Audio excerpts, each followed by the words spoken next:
सुन्दैन यसो सेवारो भन्दा सुनिहाल्छ त के पो गर्छ हौ दिदी बोल्दैछ हेलो दिदी खेडा खेडा गर्यो त के पो भयो खेडे खेडे गर्यो अरे किन यति साह्रो कामेको हौ दिदी बिस्तारो यसरी राख त यहाँ माथि अलु बोल त नकाम न अहिले सुने दिदी भात खाइस् खाए त दिदी त्यता छैन नि यता त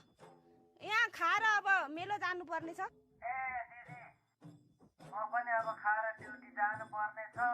अलिक हतार छु के भन्नु छ कि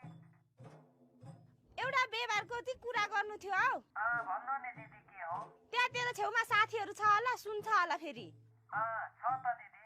यहाँ लिम्बू भाषाबाट बोल्दाखेरि छिर्छ कि छिर्दैन छिर्छ नि हौ दिदी किन छिर्दैन भन्नु नि किन छिर्दैन छिर्छ बोल न लु 5 अन्ने याङदिक झाजोगे वाए ए आखिर के 10,000 ए नु अन्ने ताने छिंदा आमुङ ल अल्लो तारवा ए ल ल ल ल ल बागे बसेर अन्ने युक्सुङ ल ल ल ल ल ए ल ल ल ल ल ल कति साह्रो कामेको हौ दिदी हो यति साह्रो त काम्नु पर्दैन फोनमा बोल्दा दिदी चाहिँ लु दिदी